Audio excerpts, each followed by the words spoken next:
This session will be moderated by Mr. Tobias Fischer, Head of Technology, TecLab in Deutsche Bahn. Since 2001, Dr. Tobias Fischer has been working for Deutsche Bahn in various functions until 2009.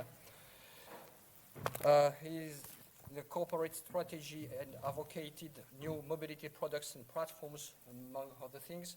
During his subsequent activity at the Bahn Berlin, he switched to operational rail operations, and he made his contribution to stabilizing the Bahn system in Berlin. He reactivated and managed two Bahn works for operation and maintenance, and in 2014 took over the management of the entire maintenance of the Bahn Berlin, which also includes a heavy repair shop. Since moving to the technical area in July 2017, he has been pursuing the goal of testing new innovative vehicle components and concepts together with the rail industry. The main basis for this is the specially created Advanced Train Lab, a unique test train that the Deutsche Bahn Technology Department uses to evaluate and test new sensors, new antennas, but also alternative fuels and paints. So I give the floor to Mr. Fischer. Thank you very much. I tried with the microphone. How can we extend wheelset life and optimize asset planning? I'm happy to be here, and I think it's a very interesting and exciting question, which a lot of railway operators will ask themselves maybe every day. And to extend wheelset life will also save a lot of cost and give benefits to different parts in the sector. And because this is really a high cost factor on rail. I think that is interesting for the... Okay. Interesting for, much better. Interesting for big railway companies, also small ones. And also when I go to the introduction, we heard now, as I'm responsible for those special advanced train labs of Deutsche Bahn, which we will use to test new technologies and new components. I'm always a little bit afraid when those trains have to go to the underfloor wheel lathe, and then I'm asking myself, how bad will it be? Because when I see, when we did, for example, some adhesion tests with oil on the tracks or soap and so on, then we have real hard conditions, and this is something which is not having that often to the railway operators, but it will occur with bad conditions, and then we have broken wheel sets. And for this, I think it's very interesting to speak about this, and I'm happy that we have now here three experts on the table and on the stage, and they are prepared to explain us what they recommend us and how to extend this wheelset life and optimize asset planning. I will start with Hugh Wheelwright on my right. He is an expert in conditioning monitoring, and he has also extensive experience in developing techniques to transform vibration data into usable information for wheel conditions. I think this is really interesting, and he's an engineering manager in the analytical service of Hitachi Rail, and he will present us his results to the raised questions. Before he was working for Perpetuum and also part of the analysis team. So Hugh, the stage is yours, and I'm give you the mic. Okay. Thank you very much. Okay, good afternoon, everybody. I'm aware that we're the last session before the meal, so I'll try and keep it fairly brief and to the point. It's been a really inspiring day. I've really enjoyed listening to all the talks, and I'm very happy to be part of it now. Some of the central themes today have been around sustainability and efficiency, and I kept hearing the word digitization. You know, that will play part of the solution, and these presentations now will be no exception. Maybe a little more technical, a little more focused, but it's definitely supporting those central themes. So I will talk about how condition monitoring can be used to inform and optimize wheel management. I will give some examples of some of the processes at work, and then I'll pass on to my fellow speakers to maybe present a few more examples. Okay, so to begin with, I will talk about the system, how we monitor condition of wheel sets, how that can then inform wheel maintenance. And then I'll talk about two aspects of how that can be used, both to inform your maintenance activities, which delivers availability benefits, and then also to actually optimize maintenance and extend wheel life. So to begin with, we'll talk about condition monitoring and how that can be used to identify defects on wheel sets, and that information can then be used to inform the maintenance conducted. So for those of you who are not familiar with our system, this is some of the component parts. I joined Perpetuum, a small company that developed innovative self-powered wireless sensors, which have been then assimilated into this condition monitoring system, and now very proud to be part of Hitachi, working towards this goal of making rail even more efficient. So these are some of the components of the system. We have these wireless sensor nodes, which can be fit to various rolling stock assets, but here we'll be focusing on wheel sets. So they get attached to the axle boxes. They transmit data wirelessly to a gateway device installed on the unit that then transmits that data to the cloud, at which point the data is transformed into information, which then gives you easy visibility of the condition of the assets. And my team gets to do the fun bit, which is turning the vibration data into that information and delivering the insights the operator needs to make decisions. You know, that's, if there's one thing from my talk, it's really that information is required in order to approach the problem of wheel set maintenance.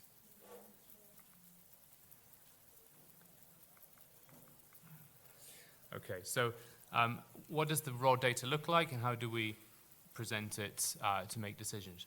Here's some raw vibration data from wheel sets, just for a couple of days. You can see for high values, it's relatively noisy. You can't pick out the damaged wheel sets. We transform it into that. So you can see on the first day, all the wheels were in similar condition. Some flats occurred, and not only do you know immediately, you know which ones were the worst. And that's what we provide in terms of the information on the condition of the assets. And then if you imagine you have that for all the wheel sets in a fleet, then you can start asking questions about, okay, how do I inform the wheel management, the wheel maintenance?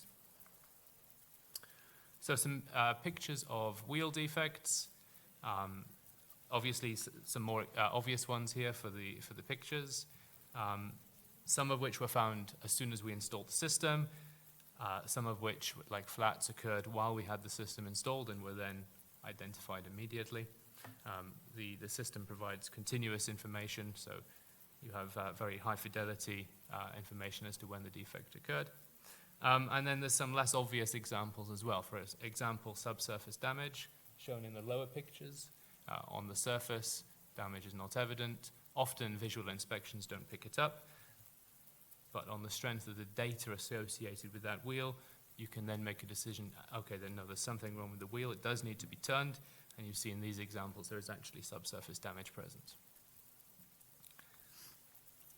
Okay, so there's two sides of wheel management where condition monitoring information can provide benefits, one of which is unit and lathe availability, and then the other side of that is actually asset life. So I'll talk about availability and then the wheel set life, which is going to feed into the other talks. So here there's some examples of units which had flats. Some of those flats were identified. It went in for turning, and then subsequently cavities were discovered on the unit as well. This was before condition monitoring. So one availability benefit is if you are turning, say, due to flats, you know precisely which axles have the damage on, so you don't have to come back in for repeat turns. Any downtime of the unit is detrimental. So if you have a thorough overview of the condition of the wheels, that will minimize your downtime. And the other aspect is if you have this information across the entire fleet, you can then make informed decisions as to which units need to go into the lathe at any given time. So you're not reactive, I've gone over this unit. This unit's gone over a particular mileage. Oh, these 5 have gone over the mileage. I have an availability problem at the lathe. You can say, okay, this one has damage and it's deteriorating. This one does not. Make that decision. And that is demonstrated in this example. So it is a toy example, but it's based on real data. So you've got 5 units. Which ones need to have wheel turns? You have a particular turn interval, but then you can adjust that based on the actual information on the wheel condition. For example, one unit has a long way to go before its due turn, but it has sustained flats, and they're deteriorating. That needs to be turned. There's some others with low-level damage, maybe step up the planned turn, and then there's one, it's reached its planned mileage, but there's no damage. It can be left longer to make availability for those other ones. So let's talk about wheel life and how you extend it, and crucially how condition monitoring information plays into that. Here's a toy example. Obviously, if you never turned the wheels, in principle, they last a long time, but they need reprofiling. So the key is how often are they reprofiled, how deep are those turns, how often do they occur. You can go little and often. It's a good way to keep the wheels very fresh, but you're constantly turning material off the wheels. So there's some optimum interval, which will extend the life of the wheel, but you can only go that long if you are confident you won't pick up damage in the meantime. Any ad hoc turns will reduce the life of the wheel sets. So what does that look like in practice? And what benefits can you get out of changing that planned interval? And one benefit is you can start to ask, okay, what feeds into the other components, the bogie overhaul? When is that due? Can I make the wheel sets last multiple integers of that, creating efficiencies in the maintenance? So in that example, you extend the interval slightly on the turns, and you actually get to the second bogie overhaul with the same wheel set. But can you do that in practice? This is a real example of how prompt action can minimize the depth of the turn due to ad hoc events like flats. In the example, this is real data from our system. Some flats occurred. The unit went into the depot for a turn, but only one axle was turned. The unit went back out into service, and you can see the condition continued to deteriorate. 12 weeks afterwards, it had to have another turn, and at which point the depth of the turn has increased. So this is a demonstration of how having that continuous information, the up-to-date condition of the wheel sets, avoid repeat turns, minimize the depth of the turn, that puts you in a position where you can try and optimize the wheel life. This is a bit more of a numerical example where we took that approach based on real data, and on the first row of the plots, that's basically just the turn data at face value. This is the distribution of turns. If you model thousands of wheel sets, consider all the different permutations of possible turn depth, what's the wheel life? And in the case of the leading vehicles, there's a reasonable fraction, about 40%, that don't make, say, 1.5 million miles, which might be, say, your second bogie overhaul. This is real data, but I'm using kind of example numbers here. So you couldn't plan that in and be confident you'd reach it. Whereas if you are able to do something to limit the turn depth, for example, using condition monitoring information, that second row says, okay, I take that distribution of turns, but I consider sort of 10 millimeters as my maximum. You can see that distribution tightens up, and then you are confident that even those leading wheel sets will make that 1.5 million miles, which might be where you can line up with the second bogie overhaul. It's quite a busy plot, it's quite a busy page. This is a little simpler, and hopefully kind of demonstrates what I'm trying to convey. Okay, so say you have your wheel sets, you have a particular bogie overhaul in mind, you play with the planned turn interval to see if your wheel sets can make it. In the ideal case, they can make it, so you make your third bogie overhaul. But if you have ad hoc turns, you can't be confident of that, so you need some way of trying to minimize both the occurrence and the depth of those unplanned turns. That's where condition monitoring information comes in. And I'm going to leave it to Mark to kind of talk a little bit more about that example, but that's based on real calculations, and it's a depiction of what potential benefit there is in having this information and changing your maintenance practice with it. So that brings me to the conclusion, more or less on time. So hopefully I've demonstrated to some extent how condition monitoring information can inform your wheel maintenance. You know, it doesn't stop flats happening, it's not a magic bullet, but once you have possession of that information, then you can ask yourself, what changes can I make? Am I in a position to make efficiencies in that wheel maintenance? And that is a key cost in rolling stock operation. This information can put you in a position where you can change that and get the benefits. So I'll wrap up there. I'll pass over to Mark, and I'll accept questions later. Yeah, thank you very much, Hugh. As you said, questions we will answer later. Now, after the perspective of the railway industry, we are now going into the view of a railway operator, and I'm happy to introduce Mark Johnson. Mark Johnson, he is an engineering director. He is working at Southeastern, a train operating company in UK, and running also trains on the high-speed line 1. And Mark has held a variety of technical, operational, and leadership positions in multiple disciplines across the rail sector. And I think he is a real expert because he did work in fleet management, optimization, new fleet introductions, change programs, developing new innovative technology solutions in the rail sector, etc. And Mark, please give us an insight to your experience. Excellent. Thank you, Tobias. Can we have the slides up, please? So first off, apologies for being slightly angled. The screen and monitor in front of us is blank. Yes. So the only slides are up on the screen. So, as Tobias said, Mark Johnson, Engineering Director for Southeastern Railways. We do operate the high-speed fleet and the metro and regional train service into and out of London, service in the southeast of England.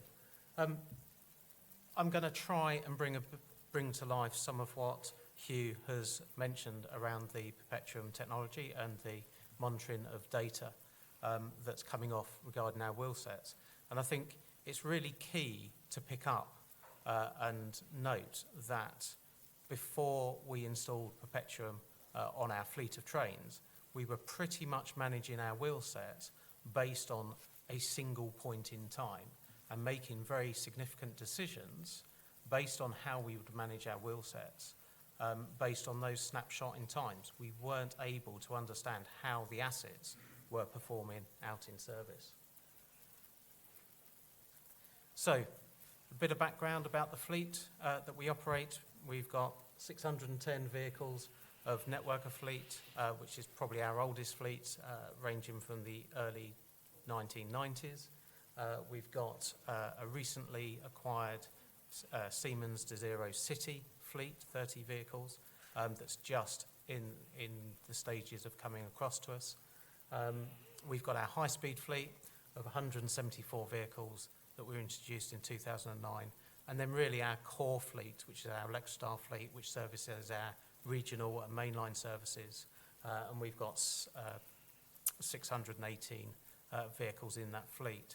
So quite a large fleet to get to grips with. In the region, we only have 2 wheel lathes to manage and maintain all those fleets. So as Hugh said, getting access to the wheel lathes is critical, especially in the UK through autumn, where significant challenges exist in autumn. So really, I'm going to just take you through our journey. So we've got a model that we look at, and that is our fleet asset management maturity model, where on the far left-hand side, you've got reactive maintenance, which pretty much back in 2008 was where all our fleet was, where we had a specified maintenance regime, and we then dealt with defects as they occurred. And largely speaking, we were doing 50% reactive and 50% planned, which actually doesn't look to generate much value add in the whole scheme of things. So what we set out is a journey to move along that scale, move towards our prescriptive maintenance.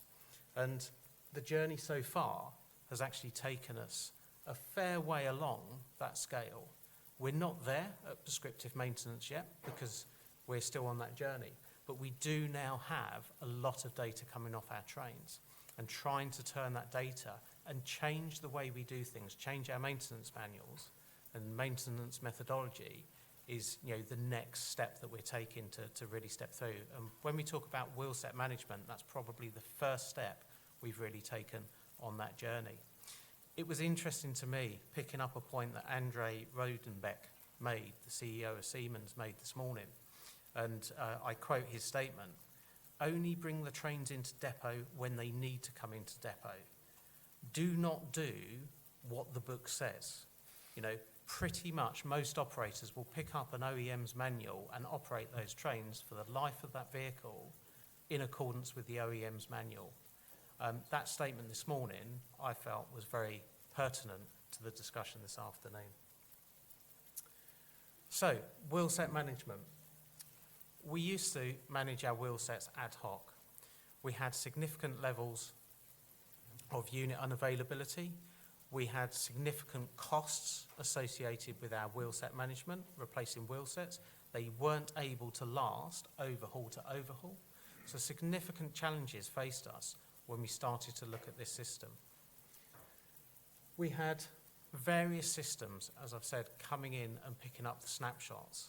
Snapshots from the Network Rail installed trackside equipment that would tell us when we've got wheel flats, but actually we didn't understand when those wheel flats started occurring. We weren't able to then go out and do anything to understand, is it the train that's causing the issue? Is it the track that's causing the issue? What is causing it? So all of that stuff come into play. And we didn't have any way of identifying those aspects. The wheel damage. Hugh's shown a lot more photographic evidence of the various wheel tread damage that occurs, but we were seeing significant levels of wheel damage.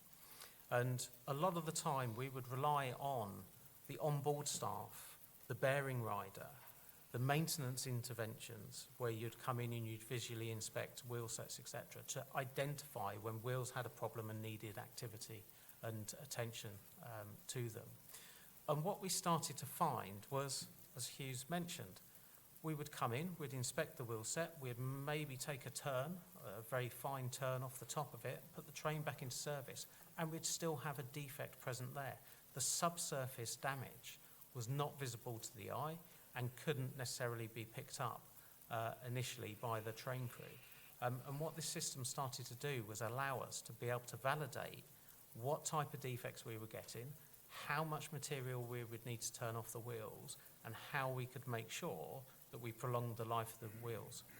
There's a very heavy balance and two mindsets from people I've spoken to across rail. Do you turn the wheel set more frequently, smaller, finer cuts, and keep that profile optimum, but run the risk that you're exposing softer metal? Or do you let the wheel sets run longer, rely on the harder material that's being created on that wheel tread to try and prolong your life? And I don't think that either one option can be applied to all operators. And actually the approach you need to take is specific to your own operation and specific to your own fleet configuration and setup and duty cycles. And actually what Perpetuum allowed us to do was to evaluate that conundrum. Do you turn more frequently or less frequently? And thus be able to take a business-based decision on our wheel set strategy.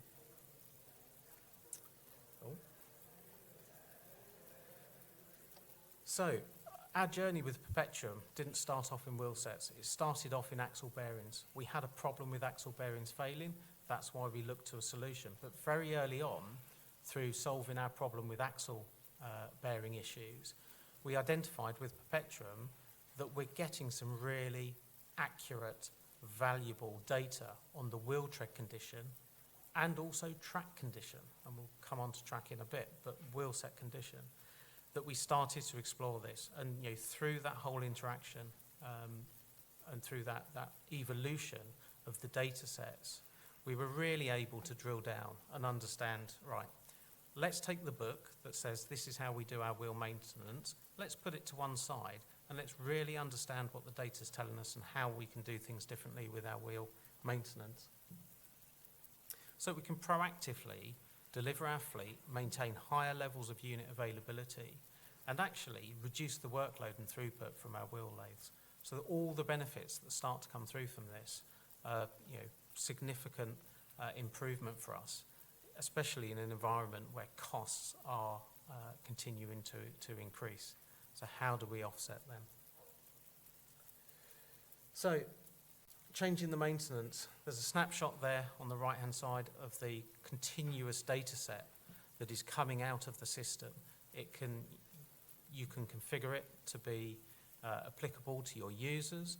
You can make sure that you have it in a data set that's displayed how you want it. You can see real time where issues are on the network. You can also see individual wheel sets and the individual changes in wheel sets over time, just by configuring it through the data. It's very easy from an operator's point of view to be able to do some real detailed analysis in operation and bring the whole system to life. So the graph here is a bit busy. That's because that's all the wheel set data coming off of all 64 nodes off of one of our units. And this shows a point in time of that unit over a period of time where actually you could start to see certain wheel sets starting to fall out of line with their peers and starting to really drift away, and further issues starting to appear. And you can see as time goes on, as you leave it longer, that gap gets larger. Then to the right-hand side of the graph, we brought the unit in, we turned the wheels, we undertook the relevant repairs, we turned out all of the damage, and you can see that instantaneously after that intervention, the wheel set profiles, the wheel set condition went back to the normal position and back to a running condition.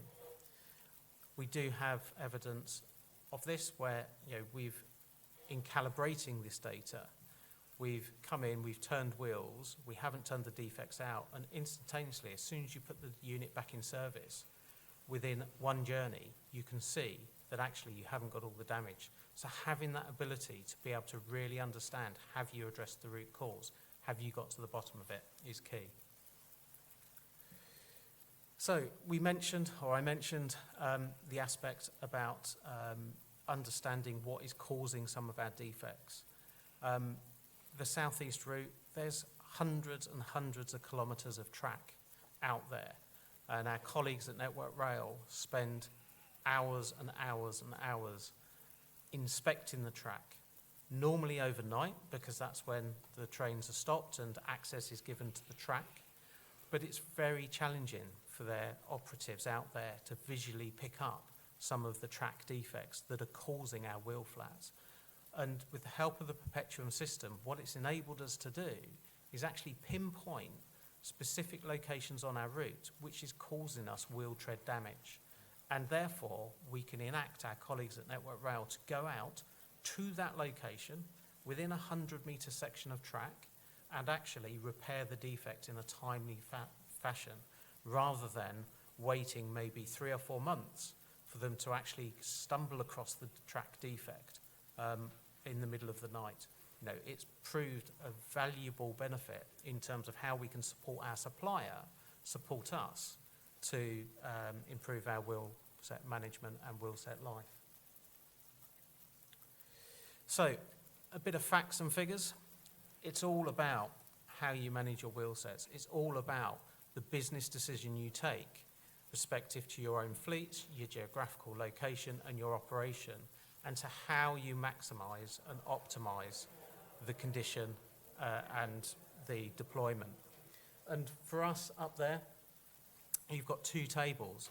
One table is with the fleet on a 600,000 mile bogey intervention, and the other table is with the fleet on a 750,000 mile bogey intervention. And you can see there, through the work that we've been doing, it leaves you to make some business choices as to what is the optimum frequency of your bogey exchange program or your bogey overhaul program that suits your needs. You can see there at 600k intervals, actually, the wheel sets are likely to go 1.8 million miles before you need to repan them or change anything about them. That, in its own right, means that actually you can get more life out of the wheel set, but it does mean you don't reduce the number of frequencies or the frequencies that you need to bring the units in to actually undertake a bogie change out. If we switch to the 750k maintenance intervention for a bogie change, that means realistically most of the wheels will go that distance up to 1.5 million miles. But some of the wheels won't go beyond that. And therefore you need to have a decision based on business, based on a business case, whether you accept that and reap the benefits of not having the bogie overhaul and reducing the frequency of the bogie overhauls or the number of interventions that you have to undertake, and change out ad hoc individual wheel sets beyond that, or whether you keep the high frequency interventions for bogie changes and actually reduce your ad hoc. At the end of the day, there's no real answer for any one operator that will fit everyone. You need to make that decision based on your own individual circumstances. So really, the route to prescriptive maintenance, and this is really just to pull it together, it is about pulling together the organisation, the culture, the technology, the data, and actually being able to analyse it to make informed decisions. And for us in Southeastern, we are still on that journey. We've done some aspects, but we're still doing more. Thank you.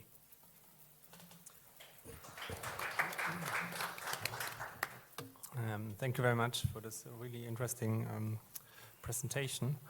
After we saw the perspective of the railway operator, we move now forward to one of the biggest engineering consulting companies in the railway industry, and I'm happy to announce Bernhard Frei. He is a director, corporate development of PROSE. He has more than 20 years professional experience in production, trading, engineering and consulting, and he shapes the railway sector with his knowledge. I'm really happy and interested now, and I hope you too, to listen to Bernhard's integration of artificial intelligence and machine learning to bogie maintenance.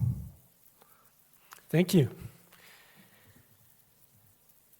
I'd like to collect all the information we got this morning and the expertise we heard today with my dear colleagues here, Hugh and Mark, and do an abstract step upwards in, let's try to get adventurous and not only using AI and ML algorithms and sensors for wheel sets, but for all bogies. And what will that mean for you as a maintainer or as an operator or as a keeper or wherever you're placed on, and from a life cycle perspective. And for that, we need to change the perspective and go back to an OEM perspective. Why? Because you being a maintainer and trying to understand what your bogie in terms of a system consists of components is made of. And to be honest, it's quite simple. An integrator just integrates its components to a bogie. And at the end, the supplier of the brake, the gearbox, the motor, the wheelset defines the maintenance intervals. And the OEM, the integrator, will always go on the safe side. So his focus is next to producing the rolling stock is on the warranty, because that's where the rolling stock is out of his range. And that's where the biggest risk next to his production lies. So he will, the box you mentioned, will always, most of all, and focus on limiting the risk from a OEM perspective until the time when the warranty risk is over and everything happens then. And to the last, there's no operational regime considered. Think about one locomotive running from Amsterdam to Napoli with a lot of wagon inside, fully full, up and down, lots of kilometers during the night, during the day. It's very much different concerning, from a maintenance point of view, to the same locomotive running from southern Switzerland to northern Italy, 100 kilometers and back all day, because it's the only locomotive that has multi-voltage system and runs on Italian 3 kilovolt DC network. And you have nothing else, so you have to use what you have. Meaning, and now going back again to the operator perspective, we have collected a best practice in 6 steps how to do this kind of, from an operator perspective, 6-step, how to manage the challenges that go on your journey, integrating sensor-based machine learning and artificial intelligence integration. And you start with the first step, that's the feasibility study. You first have to define what's the range, what's the value of your interval stretching, what is possible within your boogie, because depending on your operational regime, it might be very different. And like Mark said, there's no solution for all. It's always depending. If you mentioned my 2 examples in before. So there's a limit in your technical potential, and this defines your business case very much. Second, the business case is quite challenging, because to make this business case work, you have to start the integration of sensors and artificial intelligence and machine learning quite early in the life cycle, because otherwise you have just the integration costs and the recurring costs of maintaining your sensor system and computing the data you get and learning from it, and get the benefit of that very late in your process, which is from a weighted average or a ROE calculation point of view very bad, because you have a lot of money first and get the benefit very late. And the second discussion would be who is paying and who gets the money. Because maybe paying is the keeper, the owner of the rolling stock, and the result and the benefit is for the maintainer, or vice versa. So you need to contract this kind of issue between the entity in charge of maintenance, the keeper, and so on. And third, very important, you have a long-lasting locking with your sensor system supplier. So if you're satisfied with Perpetuum, that's very good. Nevertheless, you as a maintainer or a keeper, you think about keeping your rolling stock 40 years in service. But a sensor or artificial intelligence supplier, they think in 2 and 5 years periods, because at this point in this industry, the obsolescence circle is running much faster. Safety verification and risk assessment is a big issue, but maybe Deutsche norm 27201 can help, providing a functional framework. And there's quite a big lack of know-how in dealing with machine learning and artificial intelligence in the verification process, because within verification you have to freeze your system, and machine learning is by definition quite the opposite, because you learn with every mistake you do, like in real life.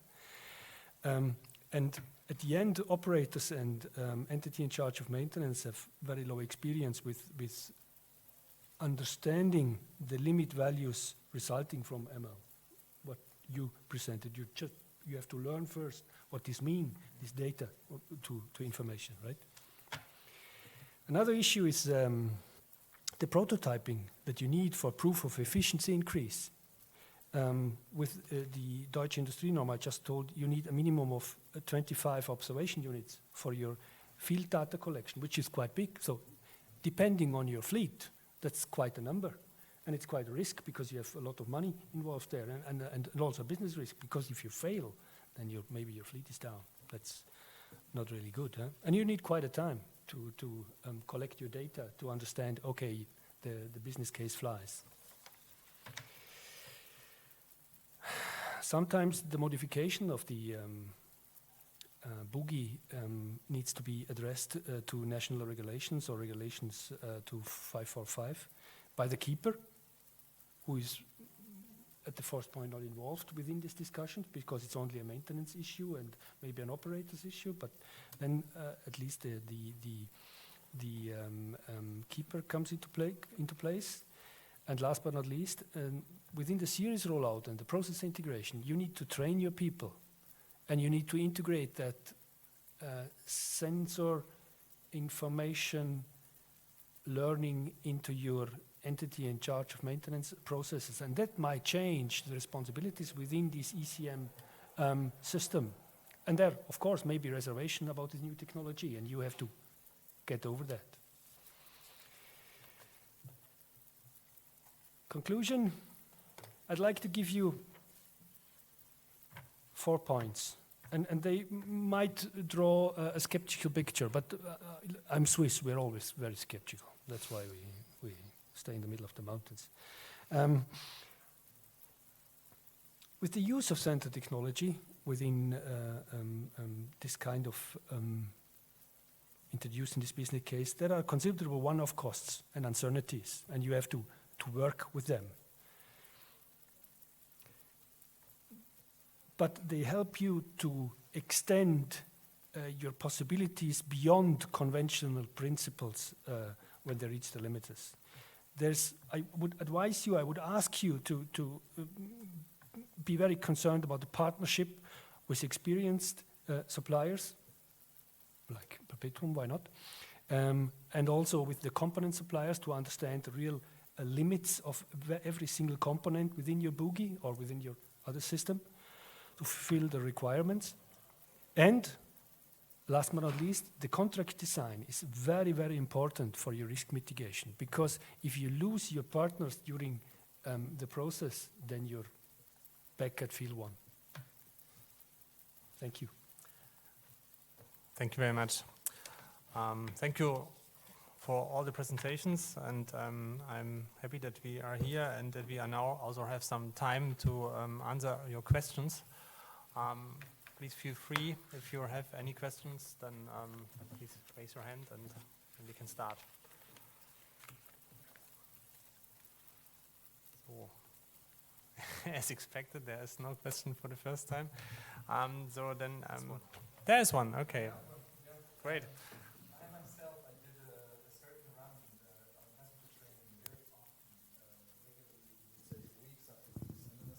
On the network. There's a microphone.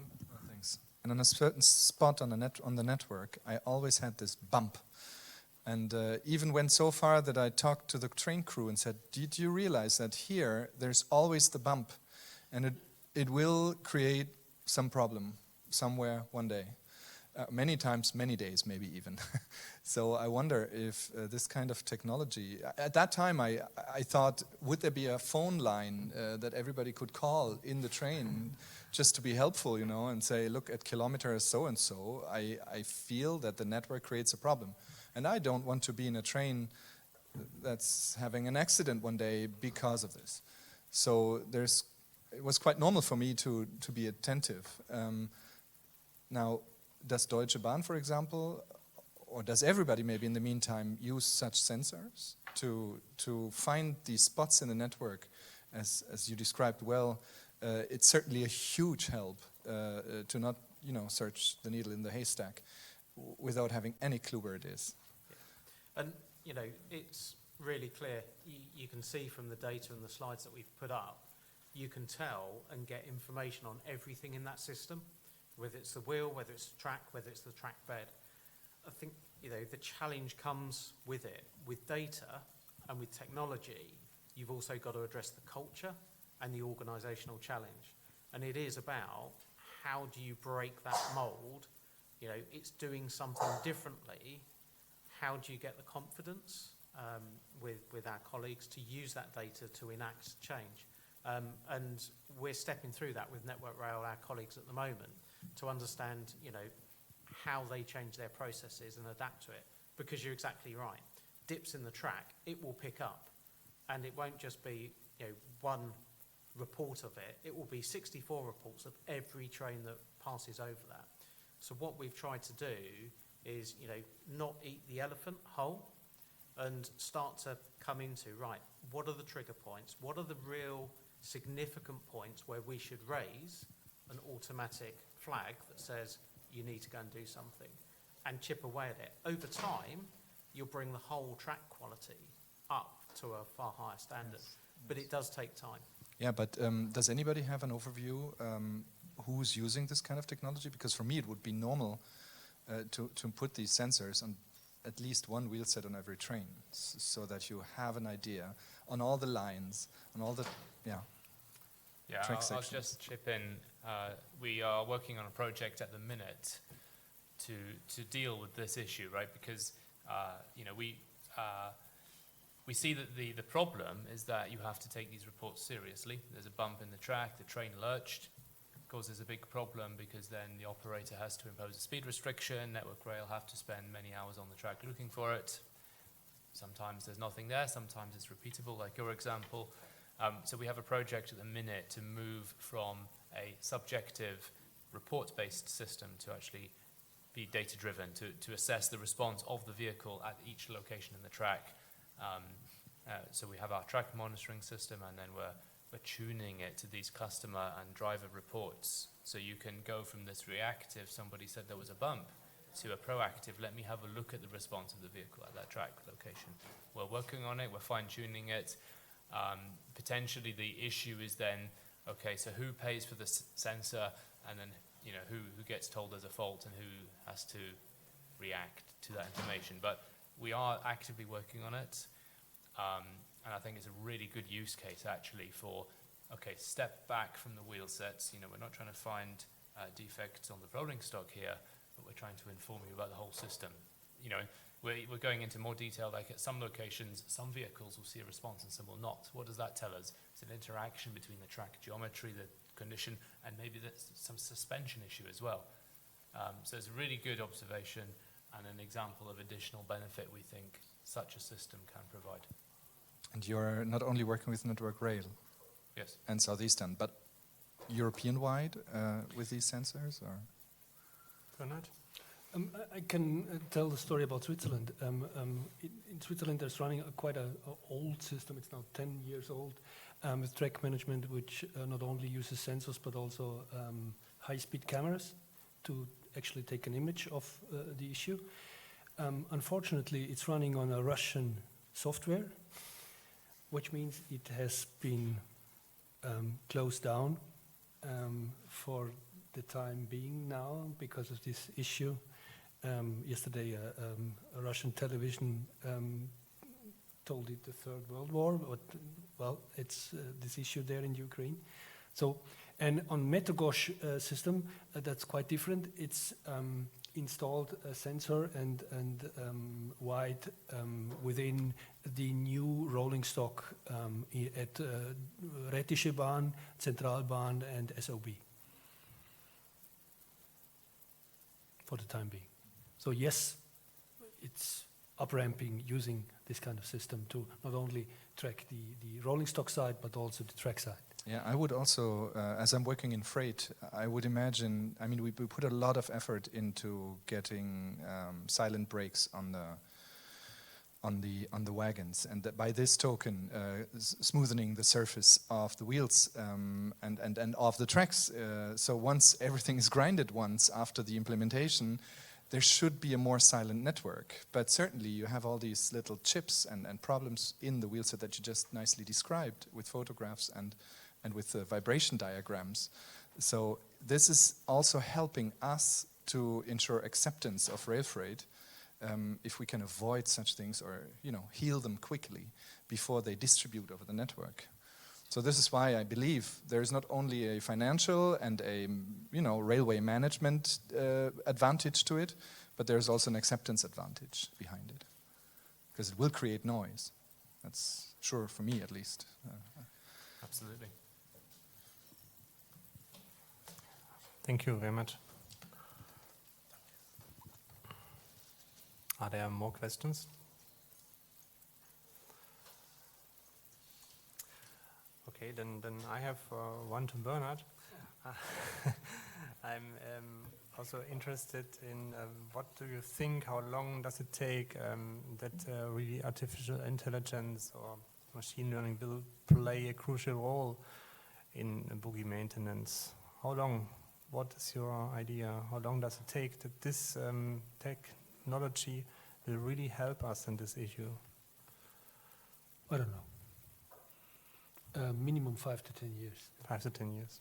Okay. That's also what I think. And another one for you, Hugh.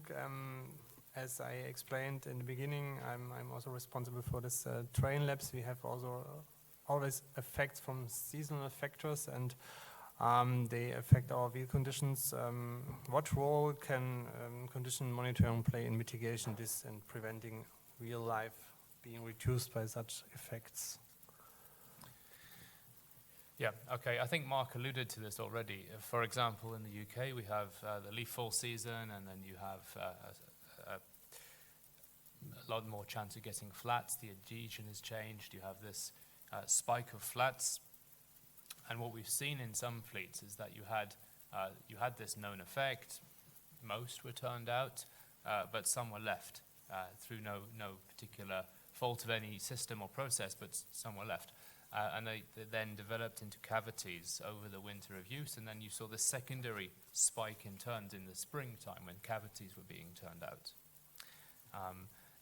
And with condition monitoring information, what you can actually do is verify that the flats that do occur, you can't stop them occurring completely. The flats that do occur are identified and then dealt with when it's convenient, such that you can eliminate that secondary peak in springtime. So you can see this when we've deployed to a fleet that's then taken a year or so to change how the system feeds into maintenance, and then that reduction in turns is directly transferable basically to extended wheel life. So that's one example how the information can negate the adverse effect of seasonal effects. Yeah, thank you very much. Okay, then if there are no further questions, then I thank you again for the discussion and also for the very good presentations. And then let's go then for the dinner. Thanks a lot. Bye-bye. Thank you.